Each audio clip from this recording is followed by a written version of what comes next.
Think you've seen all the great movies the 80s had to offer? Think again. We're diving back into the vault for part 2 of the top 12 greatest 80s movies you've never seen. And trust us, these hidden gems deserve the spotlight.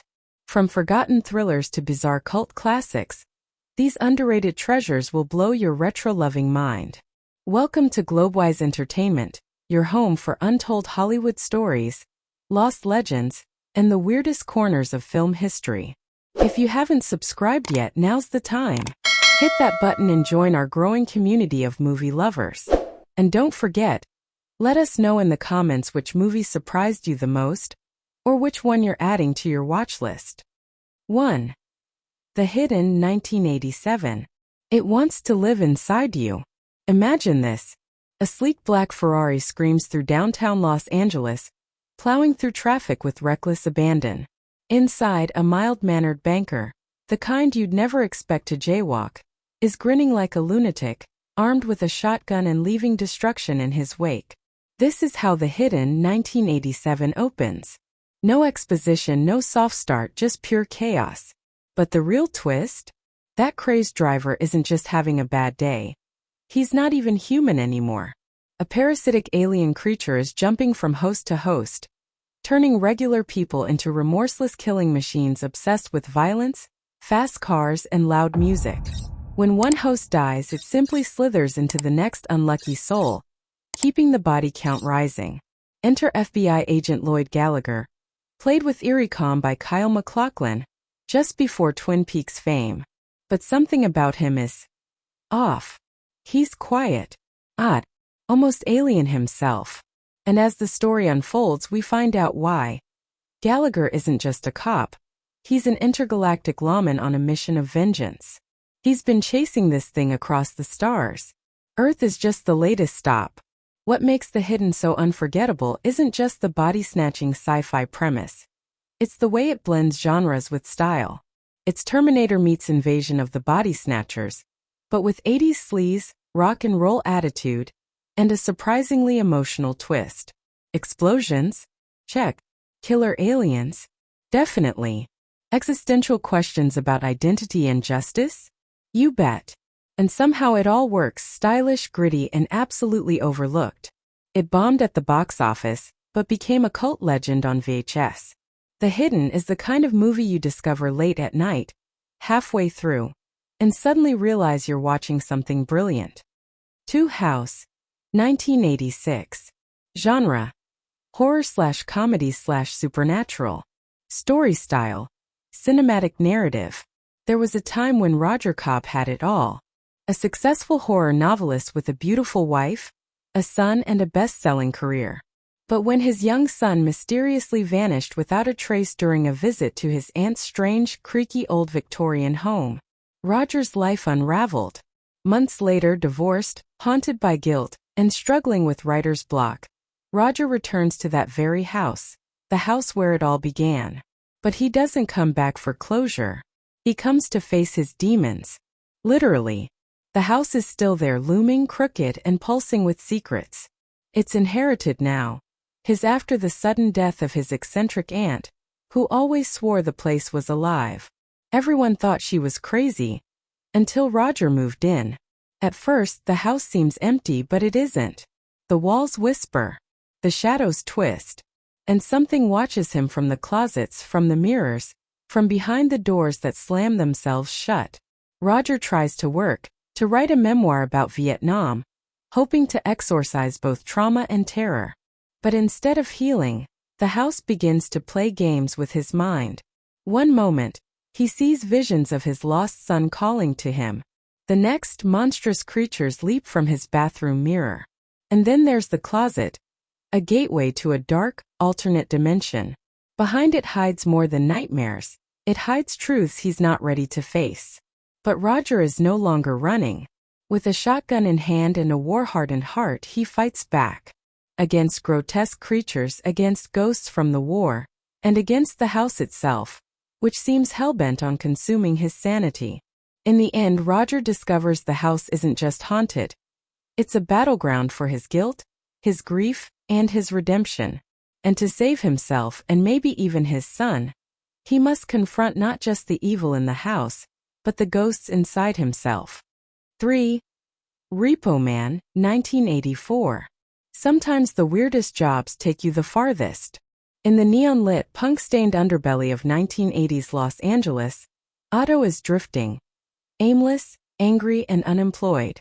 He's a mohawked ex-punk who's just been fired from a dead-end supermarket job, ditched by his girlfriend and abandoned by the system. Life, it seems, is going nowhere. That is, until a mysterious man named Bud pulls up in a beat-up Chevy Malibu and offers him $25 to help repossess a car. Otto has no idea he's just stepped into a radioactive rabbit hole of bizarre conspiracies, shadowy government agents, and aliens. The car? It's no ordinary ride.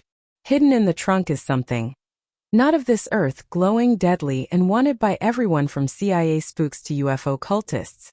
People who open the trunk vanish in a white-hot flash of light, literally vaporized. As Otto becomes a full-fledged repo man, he learns the rules of a code-driven subculture where cars are currency and ethics are optional. But nothing is what it seems, not the job, not the people, and certainly not the prize. Radioactive cargo, time loops, TV evangelists, punk rock anarchy. Repo Man is a cosmic joke disguised as a low-budget sci-fi thriller.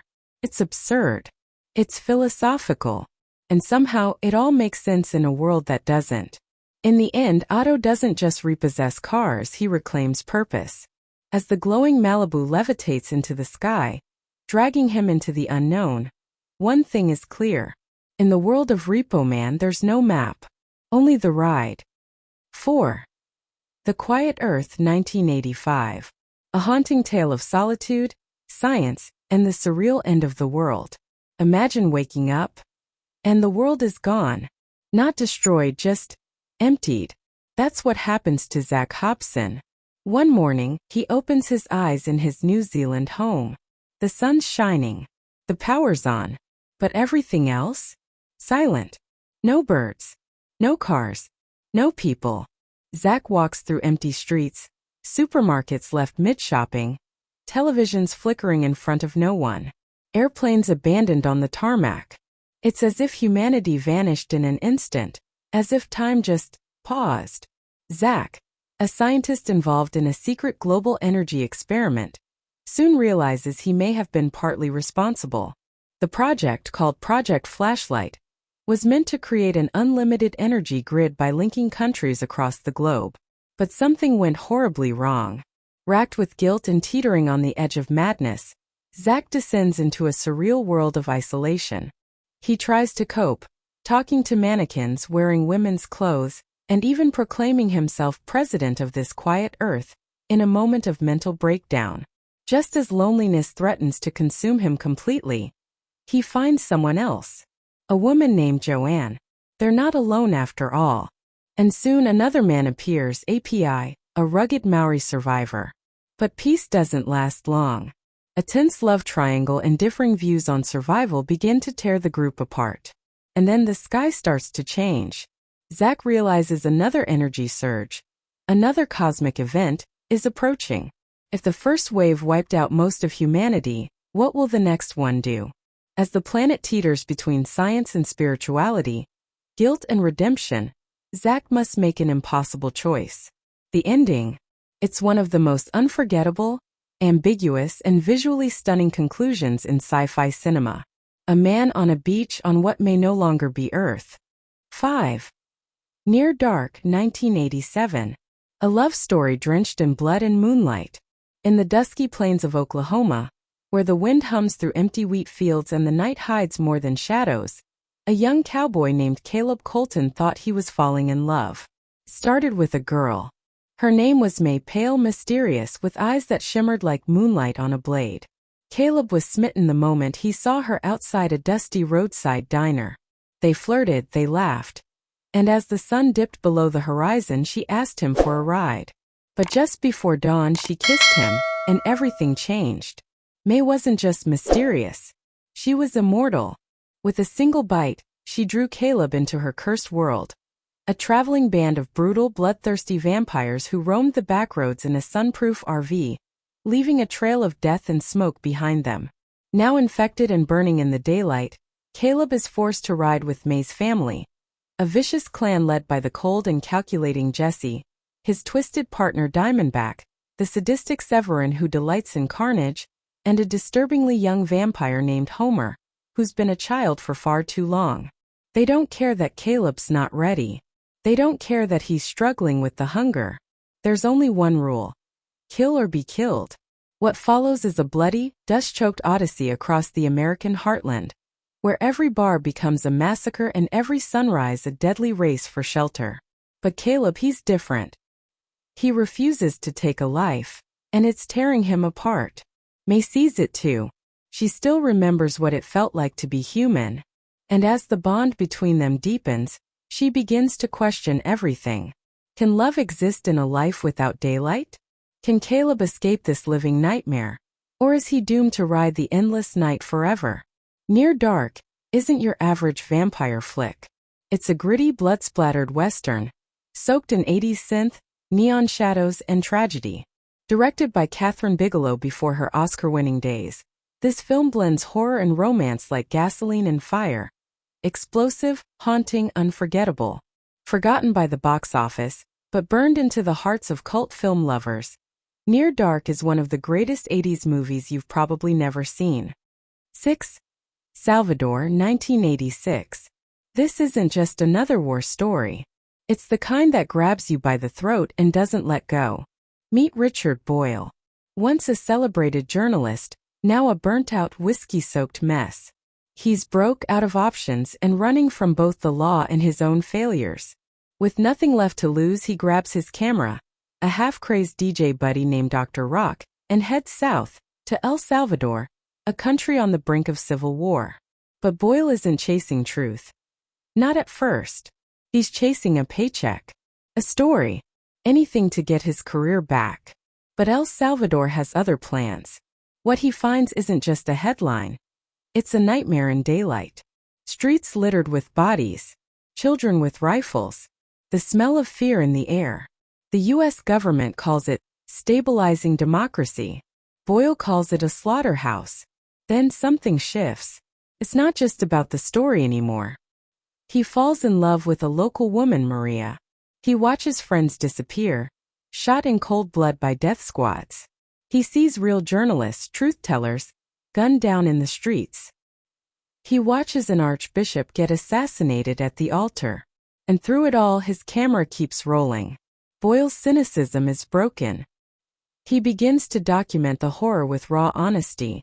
His images, his words cutting through the propaganda like a blade. But the truth comes at a cost. The government doesn't want his story told. Neither does the military.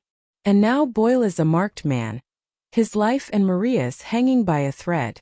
He has one chance to get her out. One final mission. Not as a journalist. Not as a hero. But as a man trying to do one damn thing right. Salvador isn't a movie. It's a gut punch. Directed by Oliver Stone and powered by a ferocious performance from James Woods. It's a brutal, unflinching journey into the heart of real-world madness. Forgotten by many, but unforgettable to anyone who's seen it. 7. Cemetery Man, 1985, Italian title, Delamore, the gravekeeper of madness. Fade into fog crawling over an ancient cemetery. A rusted gate creaks open. In a quiet Italian town where time seems to have stopped, there stands a crumbling cemetery, cold, overgrown, and forgotten by the world. But beneath its rotting earth the dead do not rest. Meet Francesco Delamorte, the cemetery man. By day, he's the weary caretaker of this graveyard. By night, he becomes its reluctant executioner. You see, in this town, the dead rise exactly 7 days after burial. No one knows why. No one talks about it. And Delamorte? He doesn't ask questions anymore. He just puts them back down with a bullet to the brain. But Delamorte isn't your average horror hero. He's poetic, tortured, numb from years of watching life, death, and undeath blur into one endless routine. His only companion is Nagy, a simple, childlike man who barely speaks, and yet somehow understands everything. Then she arrives, her. A grieving widow, mysterious and beautiful. She stirs something in Delamort he thought was long dead. But love in this world is just another cruel joke. She vanishes, then returns. Or is it her? Maybe a ghost? A twin? Maybe madness? As Delamort spirals deeper, the world around him begins to unravel. Reality slips. The dead speak. The living don't listen. Bureaucrats laugh in the face of murder. Love decays. And death? Death might be the only thing that makes sense. Is Francesco losing his mind? Or is he the only sane one left in a world already 6 feet under? With surreal dream logic, gothic visuals, dark humor, and a finale that flips everything on its head, Cemetery Man isn't just a horror movie. It's a descent into the absurdity of existence itself. It's part horror, part love story, part existential crisis, and totally unlike anything you've ever seen. 8. Body Double, 1984. Directed by Brian De Palma. Genre: erotic thriller/mystery. Cue eerie synth music. Camera zooms into the face of a man lost in the shadows. Jake Scully was just another struggling actor in Hollywood. Broke, anxious, and on the verge of losing everything. His life was unraveling, one shaky audition at a time. Claustrophobia crept into his world like a slow-moving fog, choking his confidence and haunting his every move. One day, in a twist of fate, Jake is offered a strange but luxurious opportunity. House at a sleek modern home perched high in the Hollywood Hills, complete with a telescope and a view to die for. Sounds too good to be true. It is. From the balcony, Jake becomes obsessed with a mysterious woman he watches through the lens each night. She dances in front of her window at the same time, every night, graceful, sensual, and heartbreakingly alone. Jake doesn't know her name, but he can't stop watching. Then one night, everything changes. What begins as voyeuristic fascination spirals into a chilling murder mystery. Jake sees something he wasn't supposed to. Something horrifying. Something real. But no one believes him. Desperate for answers, Jake plunges headfirst into the neon-lit underworld of Los Angeles, where sleaze, sex, and secrets blur the line between fantasy and reality. He stumbles into the adult film industry, where he meets Holly Body, a bold and enigmatic adult film actress who may hold the key to everything. As Jake digs deeper, paranoia tightens its grip. He starts to wonder, is he being manipulated? Was the woman in the window ever real? Or was it all a setup from the start? With masterful direction from Brian De Palma, Body Double is a pulpy, erotic Hitchcock homage that twists and turns like a cinematic fever dream. Equal parts Rear Window and Vertigo, soaked in neon and dripping with danger. And trust us, you've never seen the 80s like this before. 9. Dreamscape, 1984. Imagine being able to enter someone else's dream. Not just observe it, but interact with it. Save them. Fight their demons. Or become one yourself. In 1984's Dreamscape, we meet Alex Gardner, a young, rebellious psychic with a gift he doesn't fully understand. Once a prodigy, Alex has spent years hiding from those who wanted to exploit him. But they finally find him and pull him into a government-run experiment that's more dangerous than anyone realizes. Led by a secretive scientist and funded by shadowy government figures, the project aims to train psychics to enter the dreams of others, to cure nightmares, treat trauma, and maybe even weaponize the human subconscious. First, it seems like progress. Alex helps a young boy escape a recurring nightmare, a horrifying monster with glowing eyes and razor-sharp claws. But each journey into another person's dream leaves scars. What's real and what's illusion begins to blur. Then Alex discovers the truth. Someone else is using the same power, but not to heal. They're using dreams to kill. The President of the United States becomes the next target, haunted by apocalyptic visions and nuclear dread. And now only Alex can save him, by entering his nightmare and facing the ultimate enemy, a dream assassin who's already killed before. Reality bends, time fractures, and the dream world turns into a battlefield, where your fears don't just hurt you, they can kill you. Dreamscape is part sci-fi thriller, part horror, part Cold War conspiracy, and it came 4 years before Inception ever hit a chalkboard. It's one of the boldest and most original concepts of the 1980s, and chances are, you've never even heard of it. 10. To Live and Die in L.A., 1985. Genre: neo-noir crime thriller. Directed by William Friedkin, The Exorcist, The French Connection. Los Angeles. A city of neon lights, fast money, and crooked morals. Beneath the palm trees and pastel sunsets lies a darker world, where justice isn't clean, and the lines between good and evil blur under the smoggy sky. Meet Richard Chance, a Secret Service agent with a death wish. Cocky, reckless, addicted to adrenaline. He's been chasing the counterfeit underworld like it owes him his life. And when his partner is brutally gunned down just days before retirement, that's it. Chance goes rogue. His new target? Rick Masters. A slick, sadistic counterfeiter who doesn't just print fake bills, he prints power. Masters is an artist of deceit, painting with green paper and blood. He's untouchable and he knows it. Every cop that's come for him? Dead, bribed, or broken. But Chance doesn't play by the rules. He'll rob a suspect, manipulate witnesses, burn his own informants, drag his rookie partner down with him, all to bring Masters down, no matter the cost. And in this city that cost is high. As the hunt intensifies, Chance is swallowed by the same moral corruption he claims to fight. The camera trails him through desolate industrial wastelands, seedy strip joints, and rain-slick streets, always one bad decision away from destruction. There's a legendary car chase, gritty raw shot in reverse down a packed freeway. No green screen, no CGI, just fear, fuel, and momentum. But this isn't just a thriller. It's a descent. By the time the credits roll, you'll be asking, who's the criminal, the counterfeiter, or the cop who became everything he hated to catch him?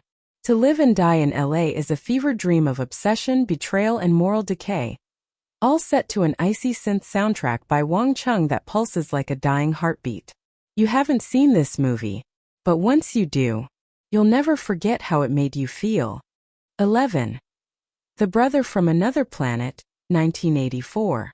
Directed by John Sayles. He fell from the stars, not with fire, not with fury, but with quiet feet and gentle eyes. In the dead of night, something crash-landed near Ellis Island. Not a meteor, not a machine. A man, dark-skinned, dreadlocked, barefoot, emerged from the wreckage. He didn't speak a word. He didn't have to. This was the brother. An alien, but he looked just like one of us. More specifically, he looked like a black man wandering Harlem. He bore no weapon, no threat, just an intense sadness and a strange, almost magical ability. He could fix broken things with his hands. Electronics, hearts, even lives. As he wandered through 1980s Harlem, people took him in without question. Because hardship recognizes hardship. Because the city had its own silent language of survival, spoken through side eyes, smirks, and subway sighs.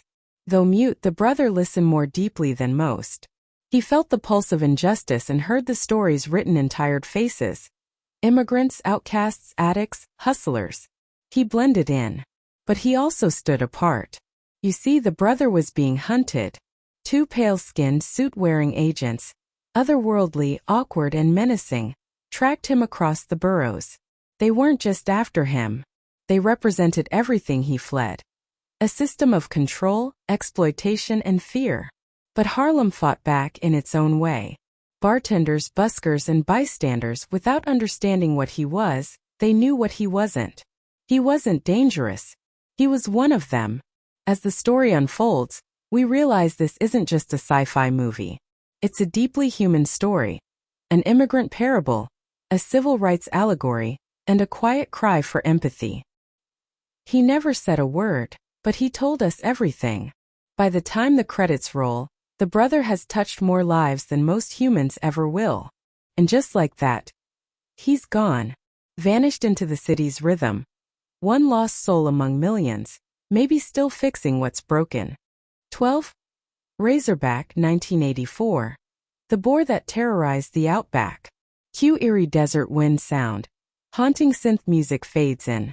In the vast, unforgiving deserts of the Australian outback, Something stirs beneath the scorched earth, something massive, primal, and very, very hungry. Before Jaws ever came ashore and long before giant beasts took over Hollywood CGI, Razorback gave us a nightmare fueled by dirt, heat, and tusks. Released in 1984, this under-the-radar horror thriller from Down Under tells the story of a journalist who disappears while investigating illegal animal slaughter. But the real horror isn't just man-made. It's stalking the red dust plains. Her husband arrives, determined to uncover the truth, only to find whispers of a giant feral razorback boar. This is no ordinary wild pig. It's a hulking prehistoric beast capable of tearing through fences, homes, and people with ease. And as the mystery unravels, the outback becomes a surreal, desolate hellscape, filmed with stunning, hallucinatory visuals that rival Ridley Scott's Blade Runner in atmosphere. Only instead of neon city lights, it's firelit skies and endless red sand. Razorback isn't just creature feature schlock. It's a savage allegory of nature's revenge, wrapped in haunting visuals, gritty violence, and an unforgettable monster that still chills to this day. Cut to vintage poster of Razorback with blood-red skies and glaring tusks. You've heard of sharks. You've heard of bears. But you've never seen anything like this. Razorback, the horror of the outback. There you have it, 12 more forgotten gems from the wild, weird, and wonderful world of 1980s cinema. Whether it was a mutant pig in the outback or a psychic dream warrior battling nightmares, these movies prove the 80s were anything but predictable. If you loved this dive into hidden classics, don't forget, this is just part 2. Be sure to check out part 1 for even more underrated gold. And hey, if you haven't subscribed to Globewise Entertainment yet, what are you waiting for? Hit that subscribe button and ring the bell, so you never miss another trip through Hollywood's hidden history.